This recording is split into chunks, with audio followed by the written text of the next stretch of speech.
What's up, fight fans? Welcome to Mr. Mustache MMA News. Today, I want to discuss the announcement of the UFC London card and the, community reaction to it. A lot of people are pretty bummed about it. They're saying it's a pretty mid card. Now, in the sense of name power, yeah, I guess you can say it's a mid card. But guys, before we get into it, don't forget to hit the like and subscribe button to continue getting more MMA content by yours truly. Help the channel grow. All right, guys. So I don't really think it's that bad of a card. I think there's a really big opportunity for names to be made here. The UFC, they're definitely in a new era, right? We've had a big last year. There's a lot of stars who left the UFC, and this year, you can see that they've tried to make a push into making new stars. They tried to do it with Patty over Justin. They tried to do it with Diego over Volk. Didn't work. But at the same time, I think UFC 325 is a really good example too on how you don't have to put the biggest names on the full card and they're still going to show out. And a really good example here, the prelims showed out. Kichiro Nakamura is a guy who I'm going to be watching in the future. Even the guy he knocked out, Sebastian Zale, a guy who I'm going to be watching very closely. Lawrence Liu, Sulang Rainbow, all these guys are all going to be names. Dam Mar Fan, Sang Uk Kim, all these dudes. Yi Za, Khan Ofley, say what you want about that fight and the result. That was still a good fight from both guys. Jonathan McCaleb, who went out there and upset Oban Elliott. Jacob Malkoun, who shut out Torres Finney, right? Cam Rouston showed that he is a prospect to watch.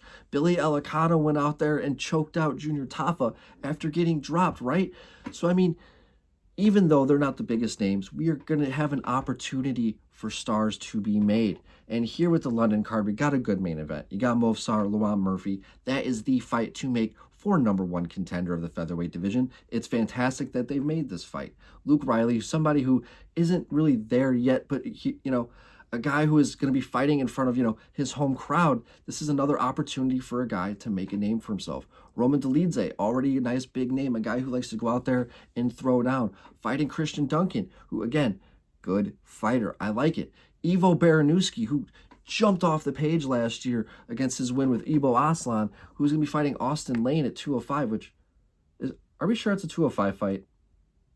That might be, because Ivo is a smaller heavyweight, but Austin Lane is a big heavyweight. So I don't know if that is a 205 fight, because that's strange to see Austin Lane at 205. I'm pretty sure that guy walks around like 250.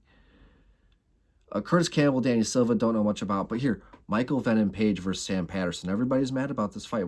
Why is Michael not getting a better opponent, a more highly ranked opponent? Because nobody wants to fucking fight the guy. Nobody wants to fight him. He wants to fight at welterweight. He doesn't want to fight at middleweight anymore. That's where he wants to get his title shot, is at welterweight. That's where he wants to fight, and nobody wants to fucking fight the guy. That's Sam Patterson's the guy who's like, all right, I'll fucking do it. Who in himself, Sam Patterson is a guy who he's a very tough opponent and not a big name. He's a big risk, low reward type of opponent. But here now, Sam Patterson has an opportunity to make a name off of MVP if he goes out there and gets a big win. You got Mason Jones here on the prelims.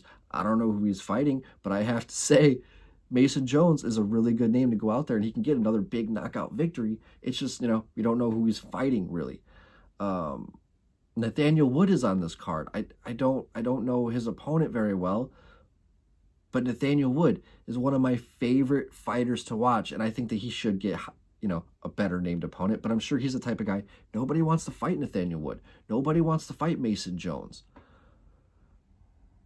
And you don't have a lot of big names here, but this is my point. I feel like we're going to be surprised. So guys, let's not be so pessimistic. Let's go into this Paramount era hopeful. We're going to learn something new. We're going to see new fighters, fresh faces, and an opportunity to grow. So instead of being so pessimistic, let's try being optimistic. I know it's lame. I know it's cringy, but hey, come on, guys. We love the UFC. We love MMA. Let's try and build it up. And maybe we'll be surprised. I'm hopeful. Hope for the best, expect the worst.